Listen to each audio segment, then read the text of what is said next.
Thanks for watching 4-Color Commentary. I'm Mark Allen, and I am back with another retrospective of the first volume of Iron Fist. This is Iron Fist Volume 1, number 13 from 1977. We are getting ready to wrap this series. There's only 2 more issues left, sadly. This series, by today's standards, could have gone much longer as far as quality is concerned. It so beats 99% of what is on the rack today, in my opinion. And but just the storytelling, the art, everything. And so anyway, we start off, and again, like I said, this is the first of the last 3 issues, 13, 14, and 15. And these probably, those 3 issues probably figure most largely in my life, in my reading life, than any other issues of the series. For some reason, these are the ones that I kept encountering most often as a young comic book reader. Okay, and so anyway, you start off with this great Dave Cockrum cover. I love the perspective there as this baddie gets Iron Fist's foot to the jaw, a heel kick, if you will, and with Boomerang coming on the scene at the same time, looming over. Over Iron Fist, getting ready to lower the boom. I did not realize until if I'd have thought about it, I would have, I guess. I never have thought about it. But Mr. Boomerang here, king of the second string villain, of course, obviously. This is the first appearance of his blue and purple costume, I believe. I need to go back and look. But prior to this appearance, he had only appeared in Tales of Suspense, I believe it was, or Tales to Astonish, in Incredible Hulk stories. And so I need to go back and look, and I have his first appearance in issue 61 of Tales to Astonish. I hope I'm getting the title of the series right, but anyway, or which series it was. But anyway, so this is a great Dave Cockrum cover there with that Boomerang. I always love that classic costume, and I think it is the first appearance of that costume. We'll see, though. We'll see. Somebody out there will correct me, or I'll correct myself. All right, first opening splash page with the Iron Fist, investigating the docks on a cold, blustery night in New York City. And again, so many images in this book that are familiar to me from my childhood, and it's great. Especially this one of the especiallys, this splash page of Boomerang making the scene there, and just that amazing John Byrne image. Okay, going for a little bit of a a longer perspective there. I get what he was doing there, but I'm not a photographer, so I can't apply the correct technical language, I don't think. But a nice perspective piece there with his fists looming large as he's coming at the reader. And so anyway, just, again, great imagery, very dramatic. And basically what you have, this is a battle issue. You have Iron Fist, dodging and weaving and trying to avoid Boomerang's various weapons, various boomerangs flying through the air, and not always being successful. Razor rangs and shatter rangs, and also... I always thought, even as a kid, I thought, this guy's cool. He's got, this costume looks more conservative, skin tight, like Spider-Man's, but he has the boot jets like Iron Man, and so here he puts them to good use when Iron Fist pins him to the ground, and he sends Iron Fist flying with those boot jets right into the cold water, okay? And so, again, just great, some great, then you switches scenes here to a Steel Serpent scene. I don't think he was Steel Serpent yet. Davos scene as he's still going after Meacham, I forget Meacham's first name anyway. We'll just call him Mr. Meacham, okay? But going after Meacham, as he was wont to do at the time.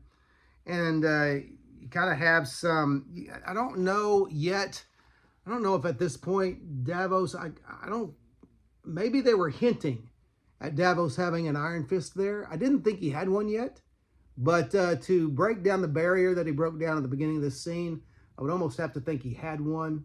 So anyway, I just don't, I'm not, it's been too long since I've known the history of this character, okay?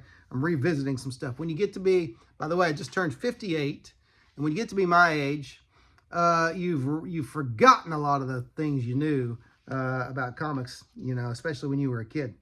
So then also in this book, besides the great superhero action, we have, you know, we have some more drama popping up between Danny and Misty that doesn't bode well for the relationship. And here's, I tell you, I love this scene here after she walks away from Danny here, and what Byrne does here as he shows this long narrow panel with Iron Fist standing in the shadows, and the crumbling, seemingly, is this, you know, the crumbling of the panel. Is this the crumbling of their relationship? So, you know, I love that. I love that take. I love that use of panels. See, and this is the thing. I'm not sure. Now, again, I'm no expert on new comics coming out these days, but I'm not sure anybody's doing stuff like that anymore. If they are, would you please let me know? Let me know in the comments if any artists are doing things like this. When you're telling a story, not just through the characters, not just with thought balloons, which are almost a thing of the past anymore, but even through the panels, telling a story through the panels.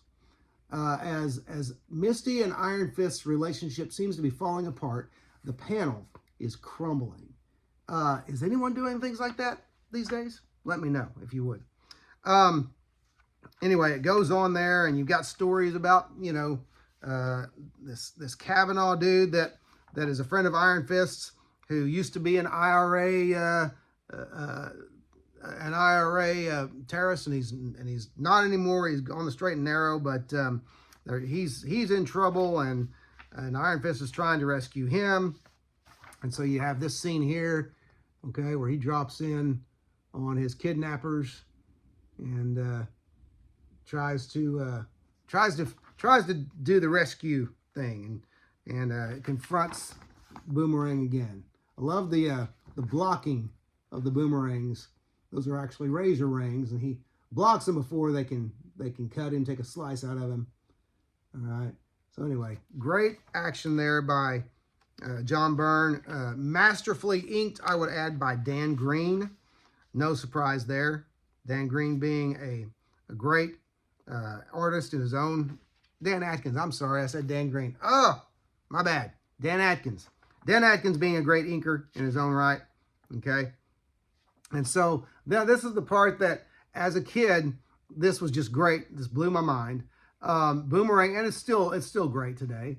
Boomerang throws his final boomerang there at Iron Fist, and this particular boomerang, once activated, begins to grow, and it has a magnetic field that pins Iron Fist to it, and now he's pinned to this giant magnetic boomerang that has jets on it, and keeps going and is going to explode or pull him apart, whichever happens first. And Iron Fist manages to get free of that. I won't spoil that, but he manages to get free of that. But the end result is the same. Big old explosion. Shikow! There you go. Shikow! Okay. Of course, that's what an explosion says. And then, this is interesting. You have an introduction. You have a teaser here. Next issue, Iron Fist in Canada, a bizarre new supervillain. That would be Sabretooth. And the deadliest, most terrifying menace of them all, Snowfire. I'm not sure if Snowfire is a person or a condition. We'll find out in the next issue. But anyway, that's Iron Fist number 13. Great read, just lots of fun. Again, highly, highly, highly recommend this series for your back issues, for your collection.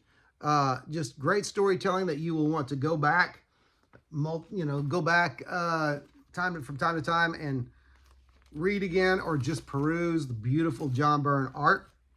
Again, from the days when he was still that young, hungry artist, and he was just in every panel improving and stretching and growing his artistic ability. And so it's just great stuff. And just a lot of fun in the Bronze Age Marvel manner. Anyway, that's it. Hey, listen, thanks for watching 4-Color Commentary. If you haven't, don't forget to like, comment, and subscribe, but especially comment. Love those comments. Like the back and forth. And but otherwise, thanks for watching 4-Color Commentary, and we'll see you next video.